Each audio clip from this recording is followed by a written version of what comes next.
Good morning, everyone. Welcome to the Modern Market, where every day we discuss all things to do with the market. That is the crypto market, the NFT market, and the occasions where you do actually go and make a lot of money on the internet. Loaded up for discussion today. We have Plasma launching XPL surging to $12 billion FDV with a peak at around 14 bill. That has been a good result for many. But at the same time, we'll also be talking about crypto liquidating again with over $1 billion worth of $1 billion worth of liquidations, with ETH longs leading at over 400 mil. And we'll also be talking about some interesting moves on the regulatory side. US government expressed concern over insider trading related to DATs. We've been expressing some concern around DATs for various reasons, and this is an interesting one I think we should monitor. So we'll just explain some of the core information there. So an interesting variety of things to talk about today. I've got Legendary and Bread in the co-host seats with me. We're ready to get into it. But just to remind friends, before we do, nothing that we say here is financial advice. This market is incredibly risky, but that is why we're here. So you do need to do your own research, take your own precautions, and exercise your own judgment at all times. This is not financial advice. With that out of the way, it is Friday. It is the 26th of September. And today, before we get into the show, I'm going to go to Bread. How you doing, Bread? Hey, buddy. Not great. Not great because I like work made me just completely miss all of the Plasma stuff. So like everyone's loving the timeline, doing great. And I'm just like, I'm working. And I'm working. I'm seeing. I'm the dude. I'm this SpongeBob meme. I'm up in the tower, and all my friends are downstairs cheering, running the yard and stuff. And I'm just like, yeah, my Asana looks really good. My productivity tools are awesome right now. Yeah, you got some stuff cooking though. You got some stuff cooking. How did long haul, right? Why don't you talk about that for a second though? Just because maybe we'll be talking more on the trading side for in a bit, and like dealing with. Yeah. Even the anticipation of the moment, then dealing with like the buying and the selling and thinking about how to reflect on that.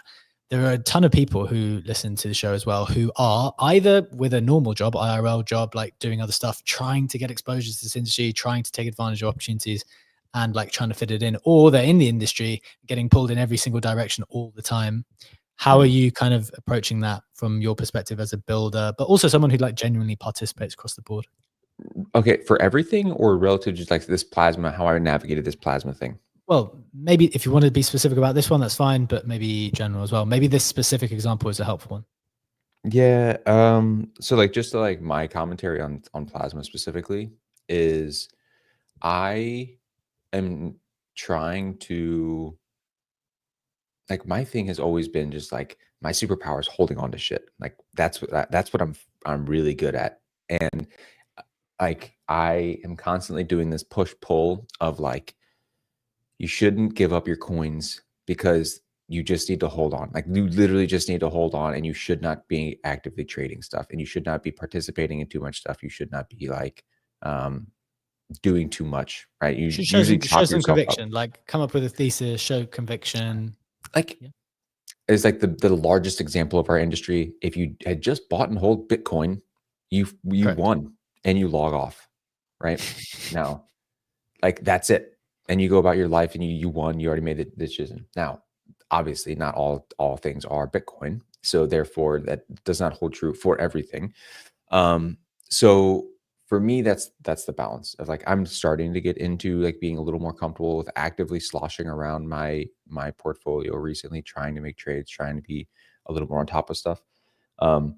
And with Plasma specifically, I even remember you guys talking about it with the pre-deposit and everything. I was just like, I heard it on the timeline. We had discussed it. And I was like, man, this sounds like something that's really crowded. I don't have the time or energy to like want to like do the dance. It's like, I feel like all the whales are going to come in. They're going to gobble everything up. And like, I don't feel like it's plus EV to do it. And obviously that was very wrong, given basically everyone is up bigly on all of this stuff, whether you got in the pre-sale or whether you just like bought it at open and just like let it run. And for me, it was just frankly, like there's a lot of noise in this industry, man. Like And to like, for everyone to sit here and to like think like, or to tell everyone else that missed it, like, oh, it's the most obvious thing in the whole goddamn world. Like it was like, guys, like, man, there's so much going on in this industry. I don't fault anyone for like having missed it or just like letting it like not really grab their attention. So yeah, I mean, like I'm trying to be more active. As I said, I'm trying to try to stay on top of stuff. This show helps me with that. Honestly, if I did not have this show where I come in, I talk with you guys pull me into what is like the goings on of like people who are doing this stuff on the daily, like, because Legendary is way more active than I am, like on chain, right? I would say you, Bcheque, are, I would say we're probably equivalent. I don't think you're as big of a trader or as Legendary, but you still probably do more thoughtful trading or portfolio positioning than I do. So like I use you two as like bellwethers, or not bellwethers, but like what's the term? I don't know, like guiding posts for like kind of like public sentiment, how active I should be, whatever. And it pulls me to the middle of like trying to be a little more active and participating and actually like executing my thoughts on the chain with trades. It's still a tough balance though. And sometimes I just get buried in work. Hey man, I think that's helpful for people to helpful for people to hear. I definitely agree with you there. I think you accurately summarized like mine Legendary slightly different style. But what I definitely agree with you is the idea that like, okay, fine. Maybe if you listen to the show, we were saying that this was a cast iron thing. We had quite a lot of conviction in this one. But the idea that if you miss this, then therefore something, like the thing was open for like 30 seconds. the pre-sale window was open for 30 seconds. And then when they opened it again, they didn't even announce it. It was like 30 minutes. It lasted about 20 minutes because they didn't announce it. It was like randomly went live at a time zone that was meant to be allowing for the other side of the world because one side of the world got the first announcement. So it's not as clear cut as you said. So interestingly, someone was asking for some advice in our Telegram chat earlier. And I think one of the perspectives on how to like deal with this stuff in general is if you did miss it, make the note as to why. Like do the work and be harsh on yourself for a second to make a note lazy. As to why. However, then forgive yourself immediately and move on. Like don't dwell on it. So it's that combination of be harsh on yourself, do know why you missed it, but then simultaneously, like forgive yourself, on to the next one. There's more. We got a business to run here. Like let's keep the show on the road. That's 100% how I think we operate. But Ledge, curious to bring you into the conversation here. Obviously, you are someone who participated with me as well. What were your reflections? Both got in, yeah. Correct. Yep. Nice. This is probably one of the biggest things we've done in the space. Did you now? And you guys manage the modern market portfolio? Did the modern market portfolio get in, or just personal? Just personal. We do some stuff with the modern market portfolio, but we didn't do this. I wouldn't necessarily do like investments with the modern market portfolio, or we haven't done so far. I think that's like maybe the next stage as part of a direction that we will be going in soon, actually. And there's a couple of things on my radar which I'd love for us to get involved in from a company perspective, but no, not at the moment. But bringing Legend to the conversation here, how are your reflections on it? How are your kind of key learnings, takeaways, and any advice to people who are kind of considering how to play these type of things moving forward? Yeah, I think the important point to keep in mind is that, as you said, everything is obvious in hindsight, right? And the whole timeline is posting, oh, people who deposited $1, $100, whatever, got the 9K free XPL tokens. People did this, people did that. But in reflection, you had 30 seconds time to get in.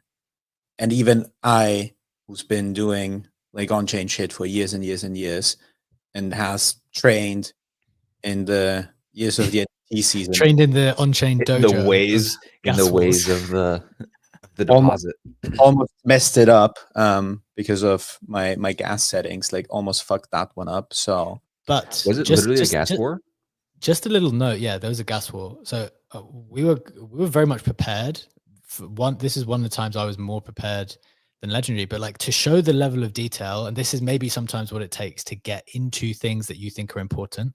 So I got in and Ledge missed it, like that first moment, because remember they did a 250 mil cap straight away, and that filled like in a second or 2 seconds or something. I said, wait, like stay alive, wait. I'm in the Discord. Usually when you can feel so much demand, like when teams feel that much demand and it gets filled in like 2 seconds, you don't just want to say like, okay, cool, see you later, see you next week. Like usually teams, in my experience, have said like, okay, guys, like we're going to That's open what we did. another. Exactly. Oh yeah, you did the exact same thing, right? I think I might have even referenced it at the time. Like, look, we don't want to see all these dollars disappear and come back another day. Like they're all here ready to give you the money now. And I said to Ledge, wait. I kept an eye on the Discord. I was like, look, yeah, I think they either said, look, we're going to open it again in a second or something like that. And then they opened it again for another 250 mil. So like there's layers to the preparation as well. When you know that something's going to be super competitive, first you need to identify how competitive something's going to be, which I think is the first thing that we did correctly. And then B, it was like, okay, well, how do we now respond like quite quickly? I always find these things kind of enjoying. I kind of miss the gas war, the traditional battle. How long was the lockup for? It's like that was what, 2 months ago? In June. That was back in June when we did the pre-sale, and now it's September, so July, August, September, 3 months basically. 3 months to double your money essentially. Not bad. Well, so for you guys, I know there's a lot of regulations around. Like my government has protected me from wealth on day one. Like I think everyone who is a U.S. citizen has a lockup for a year. That's something that we're also having to deal with. So that like, but the the alternative to that is like day zero, you could have just did a 3x, 5x long on the shit, and any size you want, you're going up. Yeah, that's the thing. You have that alternative. There's just other ways to do things, right? Ledge, do you want to talk through a little bit of your thinking on the day? We kind of spoke about maybe the psychology at the beginning, but what about on the day, going live yesterday? How did you kind of play? I mean, we were talking about it just on the show beforehand as well, right? Thinking, okay, look, realistically, this is a lot of X's up. You can't. I'm sure some people held all the way through, but it's a hard one to hold through entirely. But just talk through your thinking. Yeah, I'm gonna do that, and then I also want to bring Funk into the conversation, who has his hand up for a while.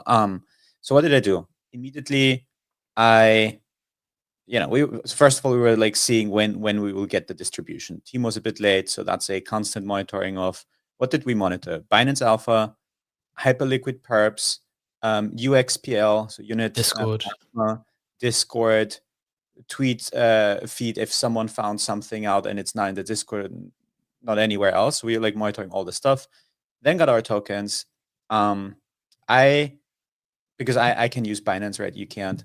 For me, the quickest way to like decide what I want to do with my tokens is to move them to Binance.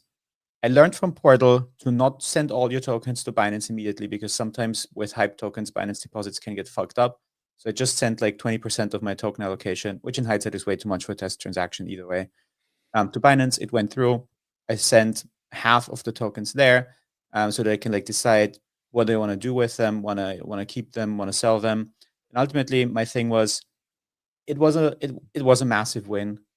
So I did want to realize like half of it pretty quickly, and I got out even sub 80 cents with that, so that I can take away like the pressure of having a huge amount of tokens and being stressed to think what I want to do with them. So I sold half of that in a couple clips. And then I tried to assess the situation and find out, okay, what's the market doing? How is it moving? How am I feeling about it? And my thing was that I felt bullish about it. So I opened up a 3x long. I felt comfortable with that. After that, I opened up a 10x long on XPL as well, on Hyperliquid. And I had both of them open until like the end of last day when I went to bed. I closed both of them. I just don't like to sleep with with massive leveraged positions open. So I closed both of them, took profits on that, and actually did buy some more spot XPL as well. Did buy that at like 120, not too much, didn't buy back everything that I sold, and put that into Project X on Hyperliquid to farm yield there. But I think for me, the key helpful thing was you make a ton of money in basically 1 second, right? So that's what happens with a large airdrop. And then you have a lot of pressure, at least I have a lot of pressure to be like, oh, do I want to sell that? Do I want to keep that? What do I want to do with that? And I just find it helpful to get rid of a part that looked like in a significant profit. And then I immediately calm down, and then I can think straight, hey, how am I viewing this? Typically with airdrops, the best thing is to dump them immediately. Exceptions apply, Plasma, Hyperliquid. And this was one of the exceptions. And then I had the time to be like, okay, how do I want to get exposure back? Typically, I would have just bought back with other things. But in this case, now that I'm starting to get more comfortable with the perp set of things, I was comfortable enough to open my 2 leveraged longs on that. Like it. Really helpful, I think, to go kind of blow by blow strategy so people know behind the scenes, kind of all of the thinking which goes into it. Sometimes it's not as straightforward or as simple as just, get the thing, sell the thing, buy more of the thing. I think we definitely respect the process and respect the gravity of it, respect the incoming money, respect the process. There's a lot of, I respect none of that. Say again? I respect none of that, because we are now in a world where I don't as I hear him talk about all this shit and even buying, go to Funky first. I have thoughts. Funky, come into the conversation here, my man. What did you want to contribute? Bread, you are not alone, my friend. I just wanted to commiserate with Bread because I just whiffed on all this stuff in big time. And because I was working yesterday, I had a lot of meetings, much like Bread, super busy. And I faded it the first time because remember, the second window opened up at 9 o'clock at night, and it was right before I went to bed. And I remember seeing that it open up, and I'm like, I probably don't have enough stables to make it worth it, worthwhile, knowing how the ticket allocation worked. Wrong, right? Because they gave away the bonus tokens, which would have made it worth it just then and there. And then yesterday, I basically was waiting to comment during the show because I'm thinking there's no way that they're not going to pump this thing. Had their backs it. People are going to sell the airdrop. It's going to drop, but then it's probably going to ride up. I could have just gone on Hyperliquid and set a limit order for, if it hits 75 cents or something and started the long there. And I just feel like I just told it with to the point where I couldn't sleep last night. So it was very reassuring to read the conversation this morning where you were doing a great job sort of being the counselor for Mokus and being like, hey, don't worry about it, just move on. I got to move on. Today I'll move on. But I just wanted to commiserate with Bread because what a massive whiff. Yeah. So I will say, I don't, as Bcheque said, there will always be another thing. I honestly do not care at all. It's just that was an obvious one. It's okay, do the assessment of my own biases and habits and whatever. It's okay, what did I do to miss the obvious one? And like I said, I was lazy. I did the exact same thing in my head that you did. I literally talked to Legendary before it happened, and I sat here and I said, I don't want to play the whale game, man. I don't think I have enough. It's not worth it. It's just one more thing that I have to do to manage my portfolio. It's I don't want to spread myself across 1,000 things. It's just I know my things. I want to do my things. In hindsight, I'm the fucking chain/infrastructure guy. These are the things that I should be paying attention to. And frankly, I didn't do the actual diligence on this thing. Seeing Legendary and Bcheque talk about it, be excited about it, think it was interesting, and knowing Stables as a narrative, I should have given it a little more energy. I just didn't. It's okay, whatever. But my commentary on after Legendary's thing, obviously I respect everything he does, and I know it's not hard or not easy to do what he did. What I was referring to is just or reflecting on is all of the stuff that he did was with an attempt or with the presence of mind to try to own Plasma. And as I continue to see this stuff happen, and as I continue to believe that trading itself and understanding valuations and trying to understand behaviors and whatever, I no longer really give as much of a shit about actually owning the thing. I am being more drawn, sorry, hiccups, being more drawn towards trading the thing. So literally just looking at these the launch, going, okay, I don't care about obtaining the tokens. Do not care. I think the chart is going to do this based on current sentiment, current valuations, the whatever, right? So like, I don't have to get the tokens to send to Binance to do the thing. To like, just give me a platform that lets me say, is this thing properly valued, and is the market going to pump it or dump it? And then Fred, I will that's just make money trading on every that. day, man. You're just describing trading. I am. I know. Like, I know. is the but price like, going to go up or not? I know. I am. But like, it's not like, I'm not talking like broad market everything.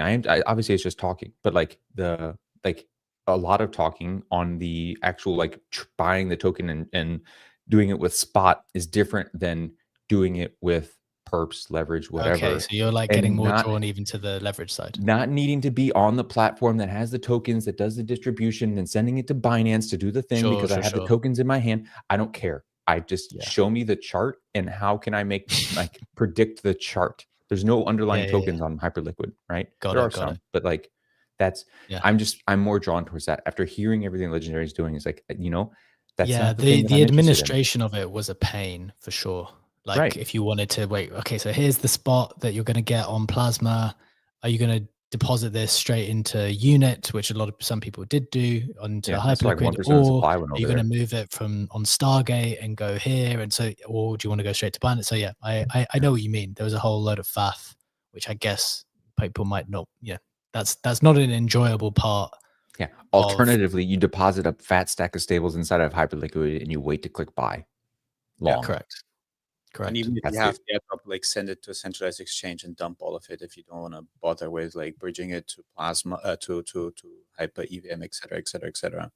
Yeah. But I think the really important point also is, again, and I said in our Telegram chat as well, you did as well, just to not worry about the things that seem like so obvious in hindsight, because the velocity of capital, which is something we said on the show as well, is like accelerating so much.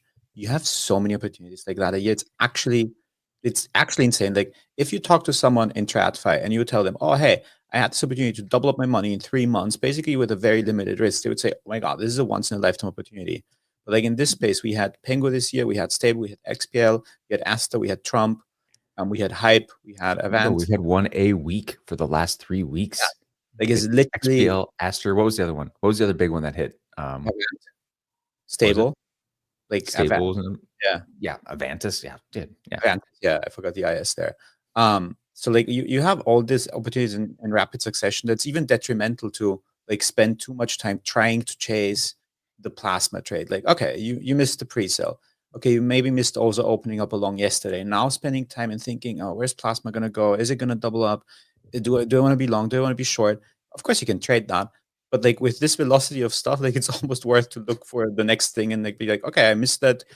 I make some reflections on that, but like it's not a once in a lifetime opportunity. It's not even a once in a year opportunity. It's like a once every 2 months style of opportunity, maybe. I think so. As you talk through that stuff, I think I'm realizing what I was trying to get at with wanting to trade the thing with like Bcheque's commentary is like, yes, it is just trading. I think what I'm trying to articulate in my head or like wrap my head around is that it's a mindset on like the length of the duration of the thing. Like I am currently in the position because I had this like 2, 3, 5 month thesis on pump that I'm sitting in pump bags in a pump position on Hyperliquid. And it's because I had this mindset that like this is not a trade. This is like something that, is potentially a longer term thing, that I'm now in that basically stuck in that position and having to like ride this wave for longer than I had intended. Where had I interpreted it as a pure trade without ownership, without like having to worry about this long thing, I could have, and my mind being open to that, I could have captured the move over that weekend and then been comfortable getting out, knowing it's not an ownership long-term thing, and just sat on my hands for 5 days. And then like, oh, Aster comes along, in, capture the meat of the move, get out in 3 days, because I'm okay with it being just a trade for like not a long-term marriage to this asset, right? I'm not worried about like, oh, is it going to be an L1 in 3 months and then it's going to have, a meme coin economy that spins up on top of it. And then like, I don't care. Like the narrative right now, make the trade, grab the move on. Same thing with yesterday. Like get in, make the trade.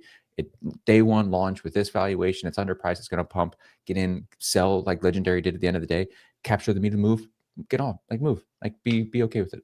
Like, Yeah. and I like these things have continuously happened for the last 3 weeks, and they will continue to happen. Now, you're obviously not going to hit like the perfect rotation. Like, oh, you didn't hit the pump to Avantis to Aster to XPL rotation, bro. Like, GGs for the missing the obvious one. Like, some people did though, and like I think you can do that. I think the reason why the market is really, really fruitful right now for the thing that you just described, which is that, well, there's just so many new things that are dropping, new interesting things, which the market will have to try to price in real time, and the price will be dislocated from whatever fair value will be for a period of time in all of those circumstances. So yes, there'll be things that are underpriced for a while, sometimes for a reasonable while, like 24 hours or something. Then they'll get overpriced at some point, but people are going to need to figure it out in real time as as people kind of come to terms with how an asset is going to perform in the market. So the huge, as you said, 3 in 3 weeks or something like that. Why not another 3 in the next 3 weeks? Look, maybe some of the stuff is getting a bit. One of the notes that I've made is that I think a lot of these raises are getting a bit speculative, a bit frothy. There's like incredibly attractive valuations. It's funny how everyone, after criticizing low float, high FTV for years, literally years, everyone is absolutely loving it right now.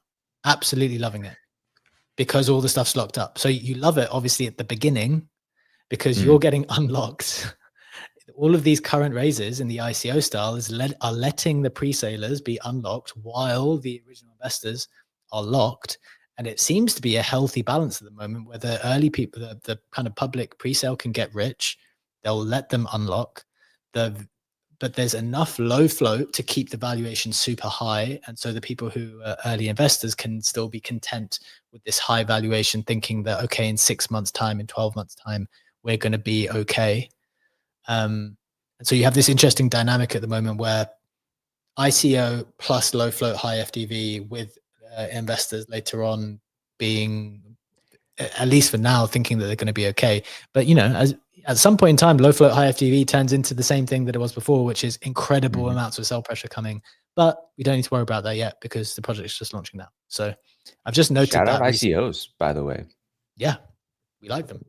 Giving people Well, in you general, guys actually, like them. it's giving the institutions a chance to get in early as well. Pump was half like retail public participation, and half of that ICO was for institutions that were sold before anyone even had to do anything. So definitely note that dynamic. That is something which has changed for me and something I've been thinking about. But look, we want to get into the main headlines today. We're going to talk a little bit more Plasma because there's some interesting numbers around it. And we're going to talk about the general market sell-off, like how we're feeling about that in general, and then a little bit on the interesting government side. But Kusho, before we get there, your hand is raised. Welcome to the stage, my man. It's been a while. What did you want to contribute here on Plasma?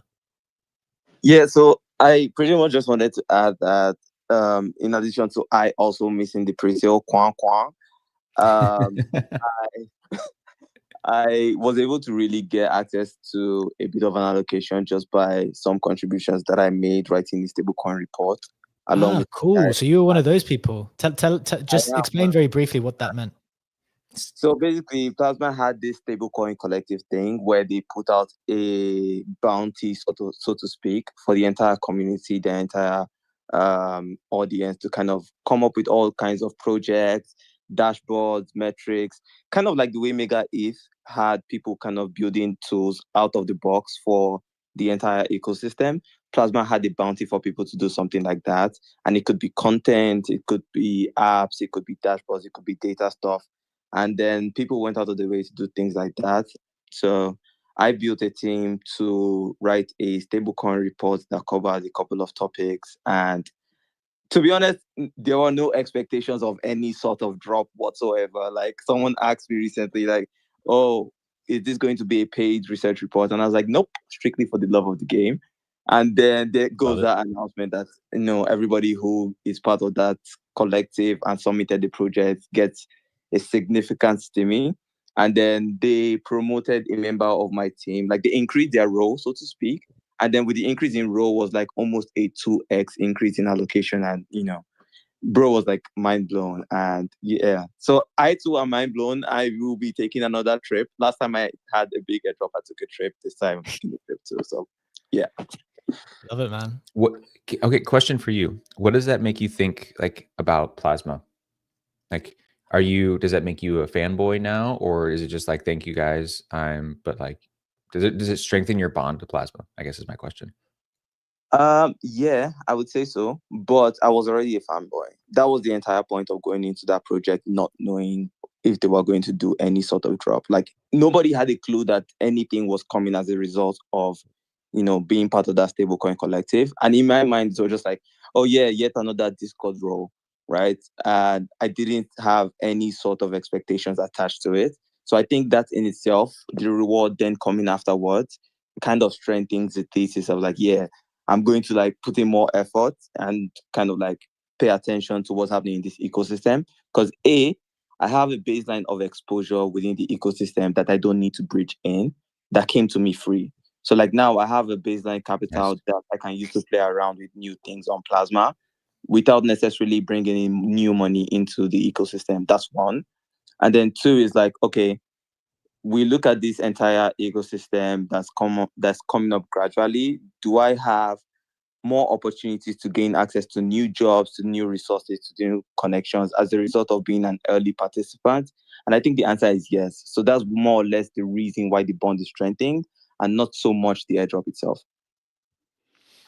Like it. Really, really interesting stuff. I think we've covered, there's maybe a couple more things I want to do on Plasma in a bit after we do the roundup, but I think we've covered a lot of the psychology from the pre-sale side to the liquid trading side to the additional side, which is like that social contributing side where like all of these things, there was like valuable things that you could have done or contributed in some way in order to profit in some way. So appreciate that insight, Kusho, from a little bit behind the scenes. But look, let's get into it today. We're going to get to the roundup to get up to speed with everything that's going on in the market in just 1 second. But before we do, I am delighted to say today's show is sponsored by Yeet, the crypto casino that's done hundreds of millions of dollars of volume in the last few months, founded by trusted names like Mando, KBM, and pro poker player Ben Lamb. We're going to be doing our giveaway later today. If you're participating on the Modern Market Yeet board, we will be giving away up to $750 each week randomly to players active under the Modern Market affiliate link, which Legendary is going to drop in the comments in a moment. He's sharing it on the screen now, the Yeet board. So do check Yeet out. They have a number of crypto-themed games and a sportsbook coming out soon, so stay tuned for that giveaway at the end of the show. We'll explain how it works as well. If you want to participate, the link is in the comments. So let's get everyone up to speed with what we need to know for today. We've got Bitcoin, which is down a couple of percent to 109. We've got ETH down a couple of percent to 3,900. Also, it's broken down under 4. Now we've got XRP down a few percent to $2.70. BNB's down 5%, all the way down to $938. We've got Sol down 4%. That's under 200 now as well, back to 192. And we also have Hyperliquid down a couple to 41, with Sui down a couple to $3. So another red day across the market. On the meme coin side of things, everything down in a very similar kind of fashion. Doge is down 3%, Pepe's down 2%, Pump's down 2%, Pengu's down 5%. Bonk is down 2%, SPX is down 4%, Fartcoin's down 4%. So like it's just very red, guys. Very, very red over the last few days. That would be the general sense of things. Getting into the headlines themselves, which we'll touch on in a moment. We've got crypto liquidating again. Over $1.1 billion was liquidated. Plasma also launched XPL. It surged to 12 billion FTV with a peak at around 4 billion. A couple more interesting numbers there to share. And then finally, US government expressed concern over insider trading related to DATs. The SEC and FINRA are investigating. We have been curious about how the DATs have been operating. So that would be an interesting point to note. Legendary, is there anything on the NFT side that we need to know? Seeing this huge Moonbird sale going through, that's pretty interesting. Yes, let me get it up on screen. Oh, it is on screen. I'm only struggling with having one screen in front of me. This cosmic purple Moonbird did sell for 27 ETH. Apart from that, I'll keep it super short because we're running late. Most of the NFTs are down a couple percent, nothing too exciting going on. Okay, the rest of the roundup is quite a lot of stuff. Naver, the equivalent of Google in South Korea, acquired Upbit, which is the largest crypto exchange in the country. Always hear Upbit as like a significant listing in South Korea. So that's been acquired. Cloudflare announces new stablecoin Net Dollar. Rex Osprey first to launch ETH staking ETF in the US. BlackRock application is still waiting for approval. Bitwise has filed for prospectus for a hyperliquid ETF. And SharpLink Gaming announces it will tokenize SBET stock on Ethereum via Superstate. So a lot of kind of corporate ETF tokenized shares type of headlines coming through at the moment.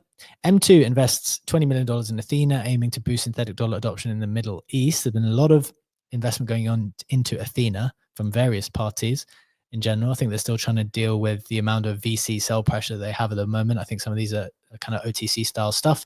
Centrifuge launches tokenized S&P 500 index fund on Base. And finally, Moonbirds announces IP is now registered and remixable on Story Protocol.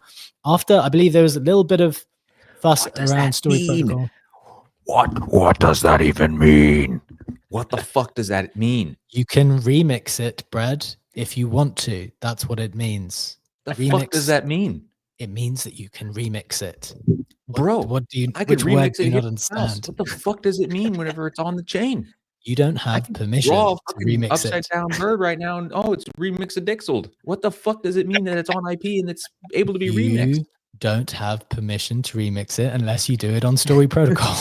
What the fuck does that mean? Oh I don't know my which God. words you don't understand here. I feel like you don't know what the remix is. Did they watch a meme quote over there? What the fuck does it mean? Is it an NFT? What is it? I think I actually have like a half answer to you. I can't remember the name of the protocol, but I've actually spoken to the team who is in charge. They were one of the teams. It begins with M. It's gonna kill me for not remembering. It's M something. I can't remember. But basically, they're a protocol on Story, which allows you to register your IP and provides the like tools to help people remix IP. So it's like you have the characters, you have whatever, and it means that you have the official like templates, you have the official things, and then you can add things to it in a way that is easy. It's kind of like a creative toolbox. Like for me, well, how am I gonna do a meme? I don't know how to do a meme. Just I'm go not to an artist. ChatGPT, like we did it with the tinfoil hat Pango. Upload Yes, the but that is not allowed. Legendary. That's not allowed. They're not allowed to do. They're not allowed to take other people's IP. You can't do Mickey Mouse on ChatGPT, can you? You can't do Star Wars. Make a mouse that is similar to Mickey Mouse. Make a I mouse, know. And then you're infringing. Imitate Mickey Mouse. Yeah, You're still in a world infringing. where This Homeland is lawyer Bcheque coming out to tell you you are not allowed to do that. Yeah, but in the world where Just Homeland Security is posting videos with the Pokemon titles from yeah, they had to delete it, didn't they? They infringed a lot. Homeland Security did infringe a lot there. Yes, they did. Okay, look, we got a lot of other important stuff to talk about. Let's leave the remix for What could be more day. important than IP on the blockchain? Bcheque. Trillions. Today, yes, trillions of dollars. That's what people are interested in. So, look, we've got 15 minutes left of the show today. We need to do 4 things. We need to do the 3 headlines, and we need to do the giveaway, the Yeet giveaway. So that'll be fun because we're giving money away to people. That's always good. So we're going to start at the top, Ledge. So, okay, fine. We did a lot of talk about Plasma. It's nice that people made money, whether they did pre-sale, whatever. But what about the general market? Still looking weak as hell. What are you looking at? What numbers are you looking at? How are you thinking about positioning in the short to medium term? As we're almost in October now. Now we're thinking, okay, what's the run up till the end of the year? What numbers are you looking at? What do we need to know? What are your thoughts? Yep. Let me get it up on screen. There we go. Beautiful green chart, which is not that beautiful. It is the liquidations chart. We do have almost $1 billion worth of longs liquidated over the last 24 hours. I also wanted to check in because we didn't do it in quite a while with the ETF data because we had this SEC regulation allowing for simpler ETF filing. So just wanted to see how the sentiment is over there in general. Starting with the Bitcoin spot ETF net inflows, it's still positive, I would argue. If I scroll through and look over the last 10 days, we had a couple of days with 250, 100, 300 mils in outflows. But generally, we see still 200, 240, 160, 300, 600 mil in inflows. So it's not looking too bad on that side of things. On the ETH side of things, the last couple of days have been net outflows only. That is a bit of a different picture there. And then checking in with two more asset classes, one of which is the gold price. It's doing the same as yesterday, to 3,750, pretty stable there. And the other one being the S&P 500, which is down another 0.5%, but nothing too major going on there. Same trend that I commented on yesterday for tech stocks also holds true today, that some of the tech stocks did correct a bit. Overall, I did start to sell off some positions, not because I think that this run or cycle, whatever, is over, but because I wanted to increase stablecoin allocation a bit more, just to be able to farm more airdrops towards the end of the year. And I have to admit, and this is kind of Plasma related as well, that a couple days before Plasma, I said, I want to have my stables back. I want to have my stables back. But then the things that Plasma is offering with all the opportunities in farming are so good that I put even more stables in there. And I sold stuff to have even more stables to farm the shit out of them because it's just too good to be ignored at the moment. Why don't we? Okay, so I want to. All right, let's talk the Plasma opportunities in a second, because I think that'll be like meaningful. Like what opportunities you like, that'll be a meaningful conversation. Just on the general market, though, how are you positioned? How are you? So you said you've kind of increased stable exposure. What is okay? So for you, it's more because you want those specific stables in order to go and do things on Plasma. Basically, it's not necessarily because you think. I think that me doing stuff with stables and farming airdrops is outperforming the broader market over maybe the next couple of weeks. I just don't see ETH immediately jumping back to all-time high, and I don't see Hype doing the same thing. So I think just being able to use that capital and not having to watch that sideways chop or downwards movement is outperforming the market right now. Okay, I think that's fair. So that's your take on that. And to be clear, when everyone is listening to this stuff, like timeframes are super important. So when Leslie said there's like, okay, in the next couple of weeks, the thing that I find interesting about that is I often say I feel best looking at like a 3-month horizon or something like that. The fact that the horizon keeps shrinking is telling me we are getting later and later. And I am more and more cautious. I'm on a stablecoin collecting mission. I'm a stablecoin collector right now. I collected stablecoins from Plasma yesterday, although I am still holding a significant amount. In general, I'm looking to collect. This is the time you've sown your seeds, and it's time to collect. That is my general thinking at the moment. And yes, when you enter specific positions, I'm just naturally it's just being a little bit faster at the moment. As I said, I wanted to be short the market. I went short, even though I went short yesterday anyway, even though it wasn't as high as I wanted to be, as in my entry point, and I'm probably going to short again because that's where I feel we're going in the short. Maybe my time frame is that next 2 weeks time frame, next 2 weeks, next 30 days. My time frame is kind of compressed immediately as well, and I need some insurance. And if we rip through the liquidation, my liquidation price, fantastic, because hopefully some of the other stuff has moved too. So that's my general thinking. Remember the first time I talked about that idea when we published the video on it, ETH was at 4.4K. And I was like, yeah, I need that insurance right here, right now. I was going to get liquidated at 5.8K. It's like, what a brilliant short setup I think that was, given where the market is and thinking about how these DATs are super exhausted. But Brad, wanted to bring you in here to kind of general thoughts. I know you've been head down building a bit more at the moment, but do you have a perspective on the market more generally at the moment? No, I feel the same.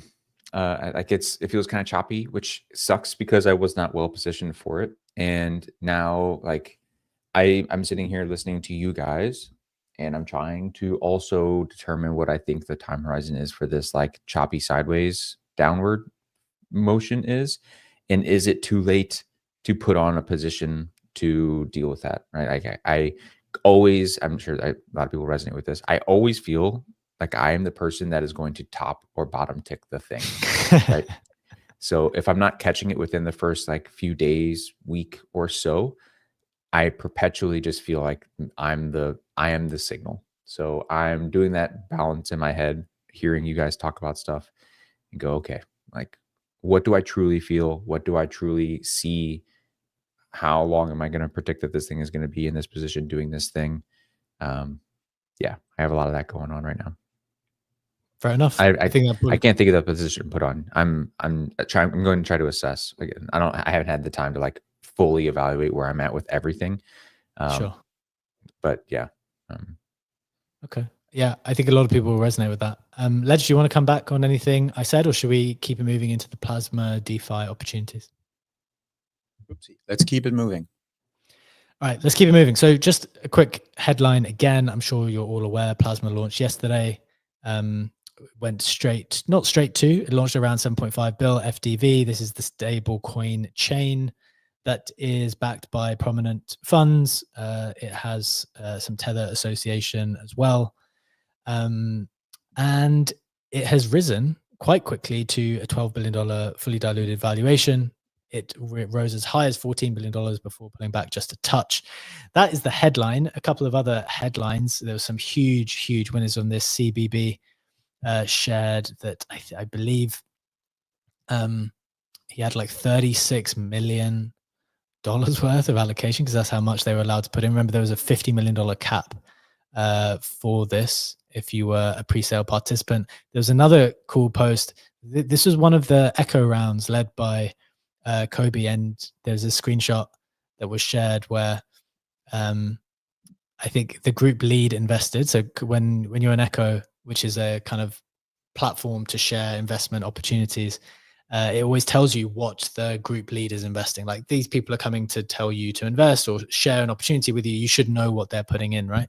So Kobe had put in 40,000, and there's other screenshots circulating around Twitter of like someone putting in 1,000 and being up 322x at the moment. So they're on like 300K from a 1K investment.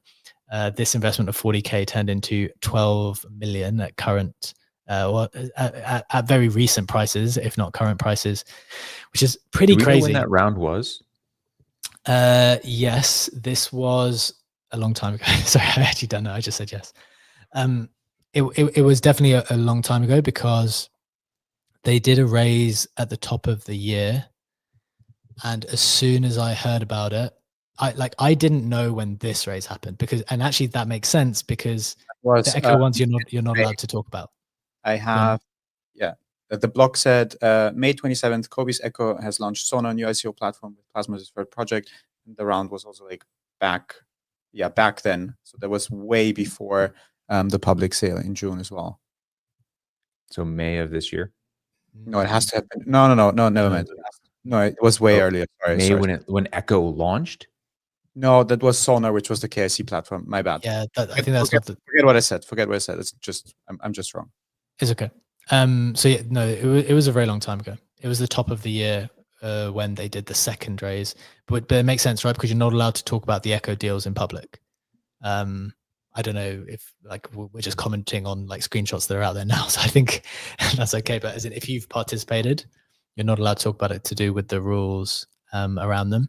So I didn't even know that they had taken place. But anyway, demonstrating the potential of some of these Echo rounds. And one point to make is a funny tweet from the Echo account earlier today that said, "Thanks for all the interest, guys. I know that you're all trying to sign up because you've seen how much money the people who did Plasma made. Just bear in mind that 90% of this stuff does not make money. This is very hard. Just, not everything is a 300x. So just reminding people of that. Let's talk a little bit about the DeFi opportunities, though, because I think that is what people will be looking towards now? Like, okay, fine, some people made money, some people might have missed the opportunity entirely, but even if they did, what are you seeing on Plasma that you think would be cool to participate in? Yes, there are some pretty juicy active opportunities going on right now, which still have a very good yield. So let me bring it up on screen and comment through some of them. First of all, just holding Plasma UST Vault shares on mainnet or Plasma, which is just depositing USDT 0 into Plasma. It's currently netting you 27% in APR. That's with a TVL of 1.9 billion, which is pretty insane. The second biggest thing that is going on is lending USDT 0 on Aave, where there's also a TVL of almost 2 bill, currently at a 13% yield. The important thing there is that borrowing is also boosted, but you can't do like a lending borrow loop because only the net lending amount counts towards the yield. So it's not a DeFi Summer-esque Ponzi. These yields obviously have been way higher yesterday. All of them have been, like we've seen for a couple of hours, yield farms with 5,000% APR and above. But there's still a couple ones that I find really interesting that are pretty juicy. One of which is this, providing liquidity on Uniswap with wrapped Plasma and USDT 0 that has a 113% yield boost right now. And that's an interesting one because you have like two strategies how you can think about that. You can go to Project X and currently earn, let me check it because I have it open in another tab, 1,650% APY by just providing liquidity for Plasma, Unit Plasma, and stables. But you obviously run into a risk of impermanent loss if that token is moving around a lot, even if you have a broad range. Yeah, you could run a super broad range farm, obviously way lower yield, but reduce your impermanent loss risk. And then another one, let me find it, that I found really interesting in terms of the liquidity side, and that doesn't have a lot of impermanent loss risk, is this one, third to last, which I'm sharing on screen, which is provide liquidity to Uniswap V3 Impossible token XAUT0, which is just Tether's version of gold, and USDT 0. So basically providing LP gold and stables, currently earning a 45% boosted yield for that. That was also as high as like 4,000% APR when I put it in first yesterday, and was like holding up in the cup, like the 300-400% range for a day. All of these boosted yields are only live for a week or so. So it is not something that you're going to farm forever. And that is exactly what I meant with matching my time horizon to, let me sell off some positions. Let's make the most out of that and see what I can do. And the interesting thing is that you have a couple comments going on here that basically explain to you how the rewards are set up, that some of the pools are even earning rewards if they're out of range. So it's really done well, this opportunity site, which is rewards to plasma.to/opportunities to just look through and click through. And you even have tools that help you set up the LPs which they're using. So it's done in a very user-friendly way, even if some of these things are new to you. But summing up, I would say the easiest thing is just chucking USDT into that Plasma vault and earning 27% APR on that. I've seen someone, I looked at a couple of wallets just because we were talking numbers before, someone who just put 50 mil in there and made like 40K on the first day, and is currently, even if the yield is down, like earning a couple 10,000 a day. So it's pretty insane to see the trust. Is that distributed immediately though? It's via Merkle. It's distributed every 3 hours or so. Oh shit. Okay. Yeah. It's not like immediate. It's not like every second, but it's a couple of times a day that you can collect your rewards, and obviously rewards in Plasma, and you can then sell them if you wanted to. Interesting. Yeah, some sales pressure for sure. Okay, excellent there. I'm very conscious of time today.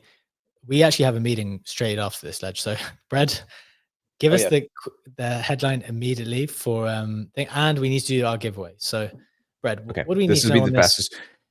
Yes. DAT crime. We have DAT crime, people. So DATs, we're all familiar with them, and they are the vehicles for they're publicly traded companies that are vehicles for acquiring crypto assets. The SEC is investigating upwards of 200 of them for presumably insider trading, right? Where you're seeing sharp increase of shares and or purchases of their publicly stated stock before announcing that they were going to become a crypto treasury announcement, or before their announcement they're going to become a crypto treasury vehicle. And they didn't really give many details beyond that. I did see in some of these articles that there are DATs that I had no idea even existed, and they are ridiculous. Like some of them were just like base tokens, like a collection of base tokens based on the blockchain assets. So yeah, there's a lot of these things. There's like 200 of them that are going to be under investigation because of they're effectively trading and giving the information that they were going to become have this big announcement before it actually did, and people bought their shares, and those people are all going to go to jail or get fined bigly. That's it. Like it. Perfect. Thank you very much for the summary today, Brad. Look, we are running out of time today, but as we said, as usual, we need to do our Friday giveaway for Yeet. So, Legendary, do you want to explain? I think because we really need to get moving today, why don't we just do the spin so people know who the winner is, and then we're going to do the rest of the stuff. We'll do the other spins after. So let's do the spin of the name so we know who wins. Everyone can know who the winner is, and then we're going to do this stuff after, and we will let you know who the winner is. So let's do it. Yeah. Am I sharing it on screen? Because I can't see it right now. Yes, you are. You are. Let's click it and see who today's winner is. Obviously had more entries for people who had higher volume. And is it moving over? Is it moving over? No, it is Super Saiyan who's winning. Super Saiyan. Yeah, number 6 in the leaderboard with 2.2K in volume. Congrats. Good stuff. Congrats, Super Saiyan. I think we've had a different winner every single week, right? We haven't had a repeat winner yet. Yeah, almost had a Tiger twice, but it did stop Super Saiyan. Almost. Okay, good stuff. Super Saiyan, we're going to be in touch with the full amount and details of what you need to provide us. We'll do that after the show today / over the weekend. We had to move a little bit faster because we've got a meeting straight after the show. But guys, as usual, we hope you enjoyed the show. We do this every single day, Monday to Friday, 7 a.m. Eastern time, live on X Video, YouTube, and you can catch us on Apple and Spotify podcasts too. Thank you to my co-hosts, Legendary and Bread. Thank you for joining us in the audience. We will be back with you same time, same place on Monday. Have a wonderful weekend. See you on the other side. Bye-bye.